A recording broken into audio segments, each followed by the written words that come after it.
बांदीपुरा में सुरक्षा बलों और आतंकियों के बीच मुठभेड़ जारी। बांदीपुरा जिले के नागमर्ग इलाके में चल रही मुठभेड़। सर्च ऑपरेशन के दौरान आतंकियों ने खोला था फायर। सुरक्षा बलों ने की फायरिंग और मुंह तोड़ जवाब दिया। निक्की तवी इलाके में हुई गोलीबारी का सुलझा मामला। पुलिस ने गोलीबारी के 2 आरोपियों को किया गिरफ्तार। दोनों से एक पिस्टल और 15 जिंदा कारतूस किए बरामद।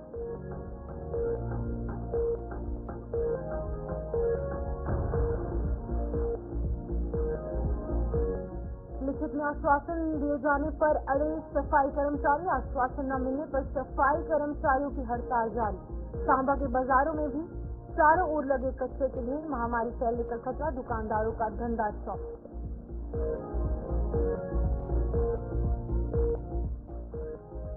डोडा के 7 गांवों को आज तक नहीं मिली सड़क। जंगल से गुजरकर मंजिल तक पहुंचने को मजबूर लोग। कंधों पर उठाकर अस्पतालों तक पहुंचाए जा रहे मरीज।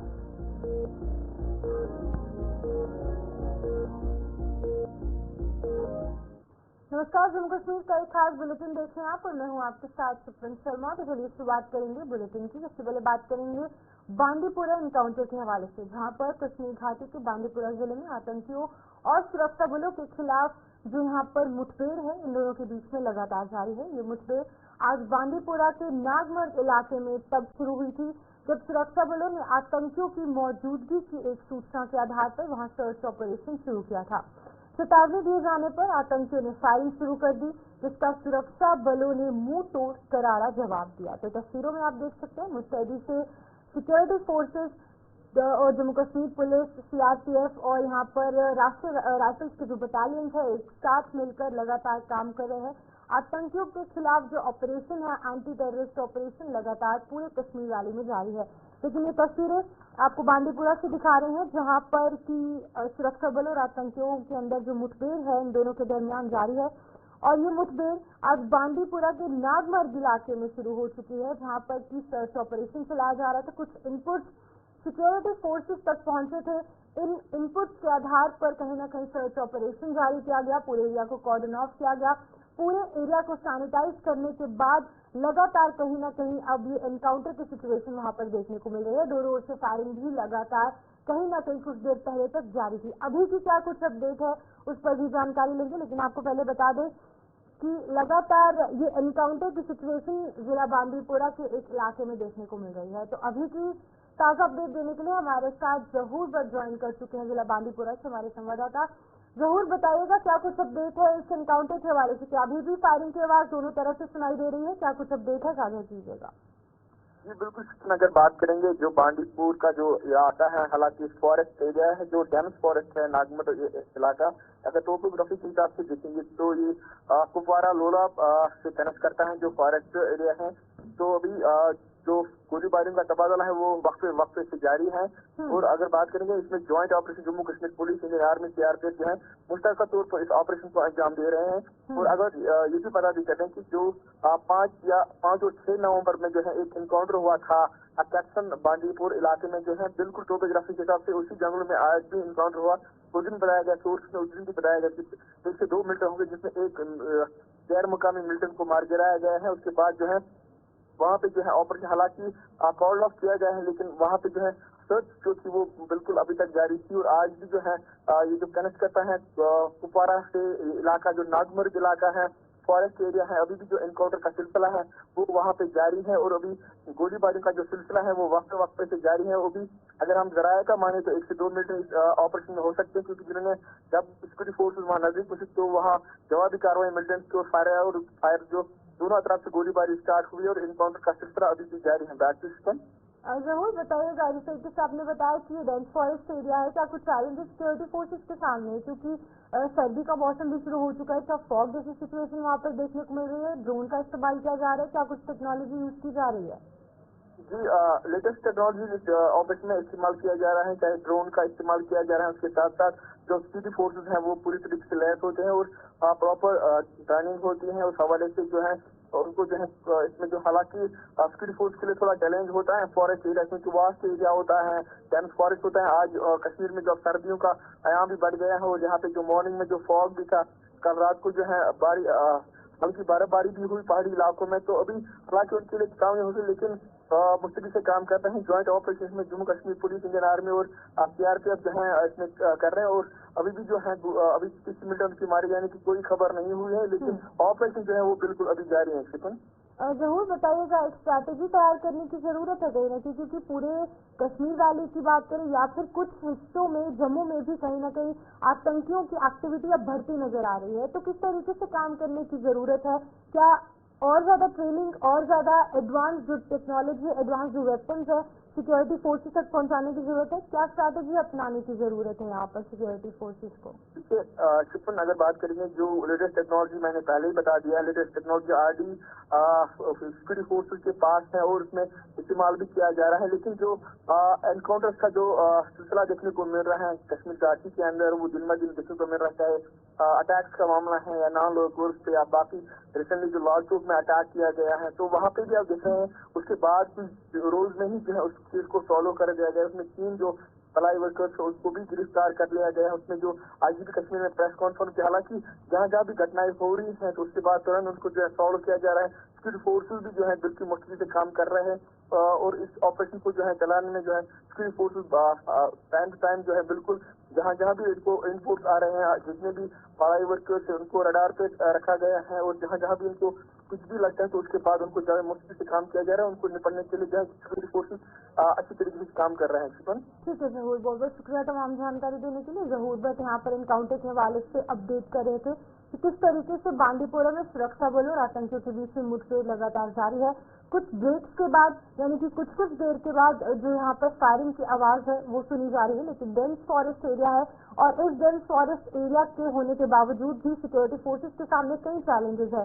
लेकिन चैलेंजेस होने के साथ साथ कहीं ना कहीं सिक्योरिटी फोर्सेस मुस्तैदी से काम कर रहे हैं और ये भी बताया जा रहा है इनपुट से है कि 1 से 2 आतंकी जो है वो यहाँ पर छुपे हो सकते हैं। लेकिन लगातार एक्टिवली सिक्योरिटी फोर्सेस काम कर रहे हैं और अभी भी फायरिंग कहीं ना कहीं बीच बीच से सुनाई दे रही है।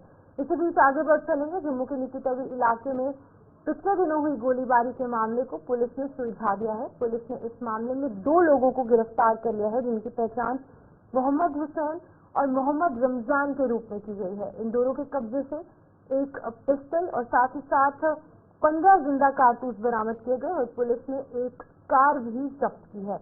तो तस्वीरों में आप देख सकते हैं कि एक पिस्टल यहाँ पर जब्त की गई है और 15 जो जिंदा कारतूस है वो भी बरामद किए गए हैं और फिलहाल के लिए मोहम्मद रमजान और मोहम्मद हुसैन को गिरफ्तार किया गया है और इनसे पूछताछ की जा रही है। क्या कुछ अपडेट है, क्या ये पूरा मामला? शिल्पा मास्टर ज्वाइन कर चुके हैं, उनसे जानने की कोशिश करेंगे। शिल्पा बताएगा क्या है ये पूरा मामला जहाँ पर 2 व्यक्तियों को गिरफ्तार किया गया है, कुछ आर्म्स एंड एम्युनिशंस भी इनसे रिकवर किए गए हैं? जी बिल्कुल, जैसे आपको बता दें कि 2-3 नवंबर की इंसिडेंट रात को जो है वो फायरिंग इंसिडेंट निकल तभी में पेश आता है, जहाँ पर इमरान खलील जिनकी उम्र जो है वो 25 साल बताई जा रही है, जिसके श्रीनगर के रहने वाले हैं, उन पर जो है वो गोली चलाई जाती है, वो जख्मी होते हैं, उन्हें जेल से अस्पताल भर्ती किया जाता है। ये निकल तभी में ये फायरिंग इंसिडेंट जो है वो पेश आया। उसके बाद अदालत जो है वो नवाबाद पुलिस स्टेशन में रजिस्टर होती है, तहकीकात जो है की जाती है। 4 से 5 इसमें 3 जाती है काम पर जाते खेल में, टीम को जो है फोटो खंगालने के लिए कहा गया, दूसरी टीम को जो है वो लोग लगातार जो है वो इससे काम किया जा रहा था, इस मैटर को जो है वो सॉल्व किया जा रहा था। जहाँ पर पुलिस को एक लीड मिलती है कि फोर्ट तवी ब्रिज पर जो है जहाँ पे यानी कि जो चौक बना हुआ है फोर्ट तवी ब्रिज, वहाँ पर एक ब्लैक कलर की क्रेटा गाड़ी आने वाली है जिसमें 2 लोग मौजूद हैं और इनके पास जो है वो चिट्टा है, यानी कि वो चिट्टा सप्लाई करते हैं, लोग सप्लाई करते हैं। ये न्यूज जो है वो पुलिस को मिलती है, पुलिस वहाँ पर नाका लगाती है। नाका लगाने के बाद इन 2 व्यक्ति की अगर मैं बात करूँ तो मोहम्मद हुसैन और मोहम्मद रमजान जिनसे चिट्टा जो है वो बरामद होता है, 18 ग्राम ये चिट्टा बरामद होता है और उसके बाद ब्लैक कलर की क्रेटा को जो है वो सीज कर दिया जाता है। जब उनकी तहकीकात की गई, पूछताछ की गई तो इन्वेस्टिगेशन के दौरान ये भी खुलासा सामने हुआ कि जो 2-3 नवंबर की इंसिडेंट रात को 5 इंसिडेंट हुआ था, इमरान खलील पर जो गोली चलाई गई थी वो इन 2 व्यक्ति के द्वारा ही चलाई गई थी और जिस प्रकार से यानी कि इसमें 2 केस जो है वो सॉल्व हुए हैं। एक तो जो गोली चलाई गई थी वो इन 2 व्यक्ति ने ही चलाई थी और साथ ही साथ मोहम्मद रमजान की बात करें तो इन पर जो है वो कई सारे एनडीपीएस के तहत मामले भी दर्ज किए गए। देखिए कारण की अगर बात करें तो कारण ये था, रीजन ये था कि जो इमरान खलील है और साथ ही साथ जो ये दो व्यक्ति है यानी कि जिन्हें गिरफ्तार किया गया है वो ड्रग्स के मामले में यानी कि सप्लाई करते हैं ड्रग्स को, और वहाँ पर भी इनकी सभी से जो है वो ड्रग्स की लेन देन के लिए वहाँ पर गए हुए थे और आपस में लड़ाई होती है, पार्टी को लेकर जो है वो लड़ाई होती है, जहाँ पर आपको बता दें कि एक व्यक्ति के द्वारा जो है यानी कि उन पर मोहम्मद हुसैन पर जो है वो थप्पड़ मारा जाता है उनको, और उसी का बदला लेने के लिए मोहम्मद हुसैन और मोहम्मद रमजान जो है वो पहुंचते हैं और ये यानी कि जिस तरीके से एक कंफ्यूजन वहाँ पर होती है और गोली किसी और को चलानी थी यानी कि गोली किसी और को मारनी थी और वही गोली जो है वो इमरान खलील को पड़ती है। वो ये सोचकर कि ये इनका जो है वो जासूस है और यही इन पर जो है वो यानी कि जासूस कर रहा है और इनकी मदद से ही ये यानी कि ये सब खुलासा जो है वो हो पाया है। तो इमरान खलील वो शख्स था यानी कि कंफ्यूजन के चलते इमरान खलील पर जो है वो गोली चलाई गई थी और पूरा मामला जो है वो नवाबाद पुलिस स्टेशन में नवाबाद पुलिस की टीम ने जो है वो सॉल्व किया। देखिए दो मामले यहाँ पे सॉल्व हुए हैं, एक तो जो ड्रग्स यहाँ पर कुछ पकड़ा गया है, चिट्टा पकड़ा गया है, और दूसरा जो गोली चलाई गई थी उन्हें भी यहाँ पर जो है वो अरेस्ट किया गया। मोहम्मद रमजान जिन पर कई सारी एफआईआर दर्ज है यानी कि एनडीपीएस के तहत जो है वो कई सारे मामले इन पर जो है वो दर्ज है और इनकी जब आपस में अनबन होती है और अनबन होने के बाद बदला लेने के लिए जो है वो गोलियां चलाई जाती है। शिल्पा, मोहम्मद रमजान और मोहम्मद हुसैन को गिरफ्तार किया गया है। इन दोनों की गिरफ्तारी के बाद इनसे जब पूछताछ होगी तो एक पूरा ड्रग्स बेचने और खरीदने वाले को जो नेटवर्क है उसके बारे में भी पता लगाया जा पाएगा पुलिस द्वारा। तो कितनी बड़ी कामयाबी यहाँ पे पुलिस को हासिल हो पाएगी, क्योंकि जम्मू के जो युवा है लगातार ड्रग्स के अंदर कहीं ना कहीं घुसते जा रहे, सम्मिलित होते जा रहे हैं। तो इन दोनों की गिरफ्तारी के बाद कहीं ना कहीं ये साफ हो जाएगा कि किस तरीके से नेटवर्क पूरे जम्मू में चल रहा है। जी बिल्कुल, देखिए जिस प्रकार से विकास की बात करें तो नशा इस समय जम्मू में काफी ज्यादा बढ़ रहा है, जम्मू कश्मीर में नशा काफी ज्यादा बढ़ रहा है, जहाँ पे छोटे से छोटा बच्चा भी आप देखेंगे गली में ड्रग्स लेते हुए नजर आ रहा है, चिट्टा लेते हुए नजर आ रहा है, जो समय काफी ज्यादा ये समस्या भी बन चुकी है। हालांकि जम्मू कश्मीर पुलिस के चलते लगातार नाके लगाए जाते हैं एंटी नार्कोटिक्स टीम के द्वारा। आप देखेंगे जहाँ पर नशीली कैप्सूल बरामद किए जाते हैं, ड्रग्स को बरामद किया जाता है, तो लगातार पुलिस के द्वारा जो है वो कार्रवाई की जा रही है। इसकी मदद से भी काफी ज्यादा जो है यहाँ पर सॉल्व और भी केसेज जो है वो सॉल्व हो सकते हैं, जो इसमें यानी कि जो कुख्यात जो यानी कि तस्करी जो करते हैं, जो कुख्यात इसमें मौजूद है, उन्हें भी पकड़ने में जम्मू कश्मीर पुलिस को, नवाबाद पुलिस को जो है और भी मदद जो है इसमें मिल सकती है।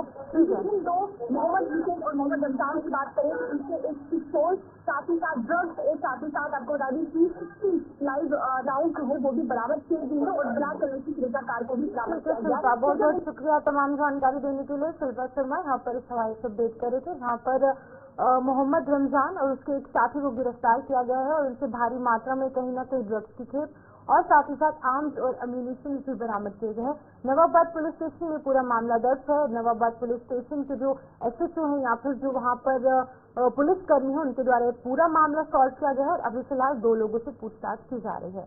आगे बढ़ जाएंगे, जहाँ पर लिखित में आश्वासन न मिलने पर स्थानीय निकायों के सफाई कर्मचारियों ने हड़ताल खत्म न करने का ऐलान किया है। सफाई कर्मचारियों की हड़ताल से हालात बद से बदतर होते जा रहे हैं और ऐसे ही कुछ सांबा जिले में भी हालात देखने को मिल रहे हैं। सांबा के बाजारों में कचरे के ढेर लग चुके हैं, वहां पर महामारी फैलने का खतरा उत्पन्न हो चुका है। बता दें कि दुकानदारों का काम धंधा भी चौपट हो रखा है और लोगों को यहाँ पर अपने घरों के अंदर रहने को कहीं ना कहीं मजबूर होना पड़ रहा है। लोग जो है वो अपने घरों से बाहर निकलने पर परहेज करते नजर आ रहे हैं। तस्वीरें आपके सामने है, कूड़े के कचरे के ढेर कहीं ना कहीं हर इलाके में लगे हैं। ये सिर्फ आपको तस्वीरें सांबा की दिखा रहे हैं, लेकिन सेम सिचुएशन डोडा की भी है, सेम सिचुएशन कठुआ की भी है, लेकिन अभी सांबा के हवाले से आपको अपडेट करेंगे, जहाँ पर सांबा में लगातार जो सफाई कर्मचारी है उनकी हड़ताल जो है वो जारी है। हालांकि कल रात को एक मीटिंग हुई थी, उस मीटिंग में क्या कुछ साफ किया गया उस हवाले से भी आपको अपडेट करेंगे। लेकिन आपको बता दें कि कहीं ना कहीं जो सफाई कर्मचारी हैं उनकी ये मांग है कि लिखित में उन्हें आश्वासन दिया जाए कि उन्हें पक्का किया जाएगा, उनका नियमितीकरण किया जाएगा, लेकिन लिखित में आश्वासन नहीं मिलने के बाद अब जो सफाई कर्मचारी हैं उनका जो यहाँ पर विरोध प्रदर्शन है, उनकी हड़ताल लगातार जारी है। इसका सीधा खामियाजा जो स्थानीय लोग हैं, जो आसपास के निवासी हैं, उनको भुगतना पड़ रहा है। तो हमारे साथ ऋषि खजूरिया ज्वाइन कर चुके हैं जिला सांबा से सवाल से अपडेट करने के लिए। ऋषि, आपसे जानना चाहूंगी, बताइएगा, तस्वीरों में हमने देखा कि कूड़े के ढेर अलग अलग जगहों पर लगे हुए हैं। अब देखिए इन लोगों की मांगे क्या है, पहले वो अपडेट कीजिएगा, और क्या कुछ मीटिंग में कल बातचीत हुई है वो भी बताइएगा। देखिए, बिल्कुल आपको बता दें कि पिछले 11 से 12 दिनों से जो हालात सांबा शहर के हैं वो काफी बद से बदतर है। लगातार जगह पर अलग अलग जगहों पर गंदगी के ढेर लगे हुए हैं और ये गंदगी लगातार बढ़ती जा रही है। बीमारियां फैलने का खतरा है और उसी के साथ जो डेंगू जैसा एक लगातार आप देख रहे हैं कि डिजीज है वो लगातार फैल रहा है। तो इस चिंता का विषय लगातार बनता जा रहा है और इससे पहले भी सफाई कर्मचारी अपनी मांगों को लेकर कई बार प्रोटेस्ट पर गए हैं, कई बार इनको आश्वासन मिला है और आश्वासन मिलने के बाद ही काम पर वापस लौटे हैं। लेकिन एक बार फिर से जिस तरह से ये तमाम सफाई कर्मचारी जो डेली वेजेस कैजुअल लेबर सफाई कर्मचारी हैं वो अपनी मांगों को लेकर हड़ताल पर, उनको नियमित किया जाए, परमानेंट किया जाए। उनका साथ देने के लिए जो परमानेंट सफाई कर्मचारी हैं वो भी हड़ताल पर हैं। तो उन्हीं की वजह से अब हालात जो है वो इतने चिंताजनक है कि यहाँ पर सफाई का कोई भी सिस्टम बन नहीं पा रहा है और लोगों को खासी परेशानियां झेलनी पड़ रही हैं। दुकानदार तबका परेशान है। लेकिन जिस तरह से अधिकारियों से इनकी मीटिंग हुई है, पहली मीटिंग बेनतीजा निकली, दूसरी मीटिंग में इनको आश्वासन मिला, लेकिन ये चाहते हैं कि लिखित में आश्वासन अगर दिया जाए तो हम काम पर वापस लौटेंगे। लेकिन मीटिंग में क्या कुछ बातें रखी गई हैं, खासतौर पर मिनिस्टर्स का मीटिंग कर रहे हैं, ये जानने की कोशिश कर रहे हैं। रवि रंधावा मेरे साथ है। रवि जी, आपसे जानना चाहूंगा, आप जो स्ट्राइक पर हैं, हालात बद से बदतर होते जा रहे हैं, अथॉरिटी से आपकी क्या बात हो रही है? कल भी आप कमिश्नर सेक्रेटरी से सुनने में आ रहा है कि मुलाकात करके आए हैं, आप कह रहे हैं कि लिखित में दिया जाए तो हम अपनी हड़ताल खत्म करेंगे, काम पर वापस आएंगे। क्या कुछ आप कह रहे हैं कि आगे एक कदम किस तरह से आप आगे बढ़ाएंगे? सर, पहली बात तो मैं मीडिया का शुक्रिया अदा करना चाहता हूँ कि जो हमारी बात को आला अधिकारियों तक, गवर्नमेंट तक पहुँचाते हैं। और रही बात स्ट्राइक की, कौन सफाई कर्मचारी चाहता है स्ट्राइक हो? कोई नहीं चाहता, क्योंकि स्ट्राइक तो मतलब है कि गंद ही पड़ना है इससे। क्योंकि अगर ये हमारे बंदे को टाइम टू टाइम परमानेंट कर देते, आज इस मुसीबत का सामना नहीं करना पड़ता। जो आपकी हड़ताल चल रही है ये उन आला अधिकारियों की तरीके से चल रही है, क्योंकि उन्होंने हमें घबरा किया है। बार बार हमें आश्वासन देते रहे, हम उनके आश्वासन में आते रहे और आज वो मुसीबत आ पड़ी है कि 10 साल हो गए इसी चीज को हम लड़ते लड़ते। यूँ हम 2014 से शुरू हुए थे, आज देखो कितना टाइम हो गया, 10 साल हो गए हैं। 10 साल में एक बार भी इन्होंने ये कोशिश नहीं की, क्योंकि ये इनकी नाकामी के कारण हुआ है।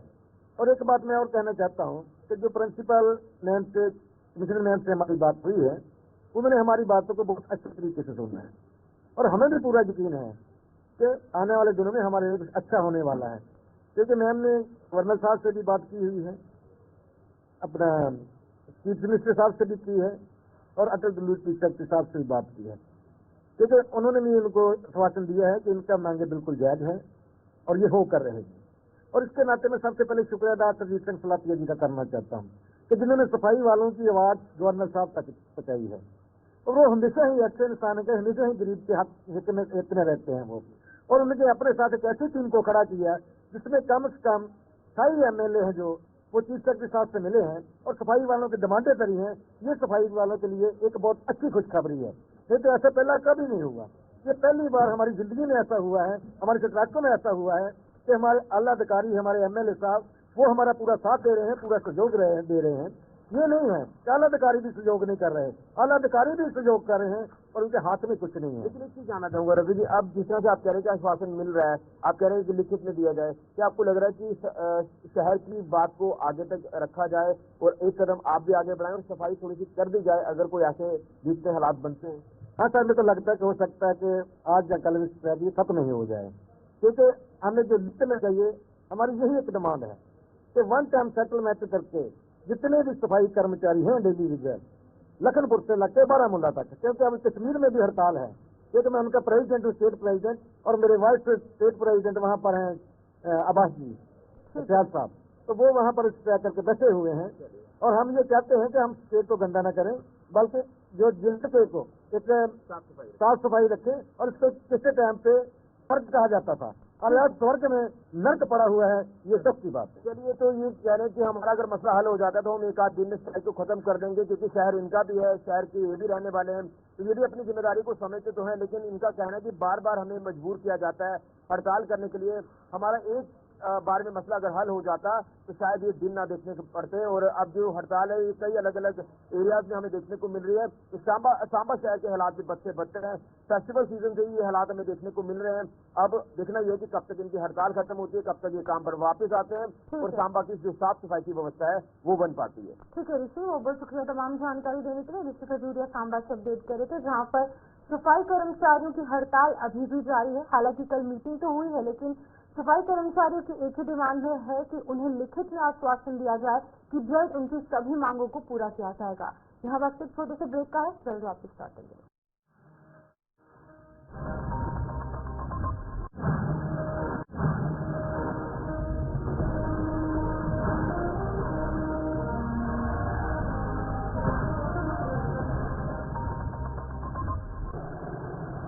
मैं सोच रहा हूँ ऐसी हालत में आगे जाना सेफ है। उसने सोचा जब एयरबैग है तो आगे बढ़ने से डरना चाहिए। नई महिंद्रा वीरो, इसमें है आपकी सेफ्टी के लिए एयरबैग जो है सबकी सोच से आगे। महिंद्रा वीरो, सोच से आगे।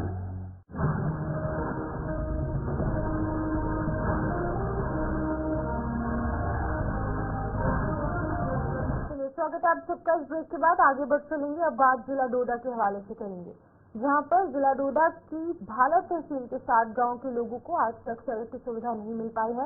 इस तहसील के डांडी, नगरोटा, जिजिंदा और बटोली सहित 4 अन्य गांवों तक पहुंचने के लिए आज भी जंगल से होकर गुजरना पड़ता है।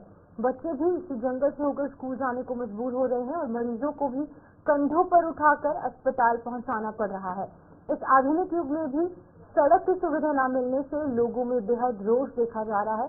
तो आपको बता दें कि यहाँ पर लगातार कहीं न कहीं कुछ ऐसे इलाके अभी भी कहीं न कहीं ऐसे हैं जो कि 1947 की जिंदगी जीने को मजबूर है। तो टेक्नोलॉजी आगे बढ़ने के बाद भी, तमाम सेंट्रल गवर्नमेंट की स्कीम्स आने के बाद भी ये लोग कहीं न कहीं जो है सड़क की सुविधा से वंचित है। लोगों की एक ही डिमांड है, क्योंकि ये लोग जो है वो लगातार कहीं न कहीं इन परेशानियों से जूझ रहे हैं।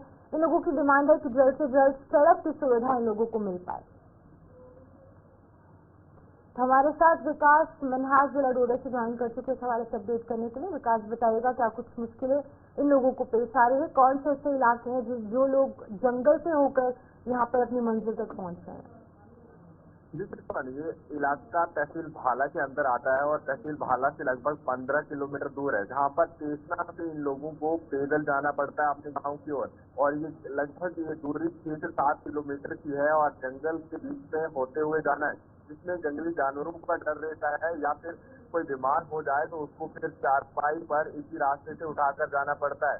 या फिर कोई स्कूल के बच्चे हो, उनको भी अगर हाई सेकेंडरी या कॉलेज लेवल तक पढ़ने जाना है तो जंगल वाले रास्ते से होकर जाना है, जिसके चलते कई लोगों ने पढ़ाई करना भी छोड़ दिया, क्योंकि माँ बाप इतना सफर नहीं करवा पाते। और ऐसे में वहाँ के लोगों ने कहा कि कम से कम हमारे जो 7 गाँव है, डंडी, जिंदा, नगरोटा और उतोली और आसपास की और भी जहाँ पर आबादी 1500 से ज्यादा है, और अगर यहाँ के लिए अगर रोड कनेक्टिविटी मिल जाए, क्योंकि DCR बना हुआ है, लगातार अपील भी करते हैं कई बार DC ऑफिस या अलग अधिकारियों के पास गए हैं, लेकिन इन लोगों को आज तक रोड की सुविधा नहीं मिली है। विकास, अब क्योंकि नई सरकार बनी है, जो यहाँ इस इलाके के जो विधायक है, क्या उन तक ये बात पहुँचाई गई है? वो किस तरीके से इस डिमांड को पूरा करने में समर्थ हो सकते हैं? लोगों को किस तरीके की उम्मीदें इस नई सरकार से, अपने नए विधायक से है? देखिए, जो इस तरह के विधायक हैं यानी दलित सिंह परिहार MLA BJP से हैं और उन्होंने पिछले 10 साल से लगातार अपील भी किया, अभी तक उनसे ये काम उन लोगों का नहीं हो पाया, क्योंकि सिर्फ झूठे आश्वासन इन लोगों को मिले हैं। और लगातार उन्होंने कहा कि मैं रोड का काम आपके गांव में शुरू करवाऊंगा, लेकिन आप फिर से वो चीज के सामने आए हैं। देखते हैं और लोगों को किस तरह से उम्मीद दोबारा से दिखाई कि एक बार फिर से मैं आपको रोड का सपना दिखाया, लेकिन अभी तक ये सपना अधूरा ही है उन लोगों का। विकास, PMGSY जैसी स्कीम सेंट्रल गवर्नमेंट द्वारा लागू की जाती है, लेकिन इम्प्लीमेंटेशन ग्राउंड लेवल पर कितनी होती है, ये अपने आप में बड़ा सवाल है। ये इलाके अभी तक वंचित रह चुके हैं इन तमाम स्कीम्स की वजह से। देखिए, बहुत सारे अफसर जो है गलत फीडबैक यहाँ के लोगों का देखते हैं, क्योंकि जिन लोगों ने डॉक्यूमेंट तैयार करना है या जिस तरह से गांव-गांव में विलेज केस के साथ हुए हैं, उन लोगों ने गलत यहाँ के लोगों का फीडबैक दिया है। ये वही इलाका है जहाँ पर नेटवर्क के लिए लोगों को घरों से बाहर रखना पड़ता है, या फिर नेटवर्क जैसी कंपनियां जो है इनको कहती है कि अगर आपके आसपास एक गांव में लगभग 500 से ज्यादा सिमें होंगी तब जाके आपके एरिया में टावर बना दिया जाएगा। क्योंकि ये लोग जो है जगह पर रहते हैं जहाँ पर इनको नेटवर्क पहुंचने के लिए लगभग घर से 10-15 मिनट दूर जाना पड़ रहा है, उसके बाद इन लोगों को नेटवर्क में मिलता है। इन अफसरों को यहाँ से फीडबैक देना चाहिए कि इन जगहों पर अभी भी रोड कनेक्टिविटी नहीं है, या फिर पानी नहीं, या इस तरह की परेशानियां लोग वहाँ पर देख रहे हैं, वो चीजें दिखानी चाहिए। लेकिन यहाँ के अधिकारी जो काम करने वाले हैं वो जो है इस तरह का काम नहीं करते, जिसकी वजह से लोग जो है काफी लाचार हो चुके हैं। ठीक है विकास, बहुत बहुत शुक्रिया तमाम जानकारी देने के लिए। विकास मन्हास रोड़ा के हवाले से अपडेट कर रहे थे, जहाँ पे अभी भी कुछ ऐसे इलाके हैं जहाँ पर की रोड की कनेक्टिविटी नहीं है। तमाम स्कीम सेंट्रल गवर्नमेंट द्वारा लागू की जाती है, PMGSY जैसी स्कीम्स है, लेकिन इन स्कीम्स का जो यहाँ पर लाभ है वो इन लोगों को नहीं मिल पा रहा। और रिप्रेजेंटेटिव्स भी लगातार आवाज उठा रहे हैं, लेकिन अभी तक लोग कहीं न कहीं रोड कनेक्टिविटी से वंचित है।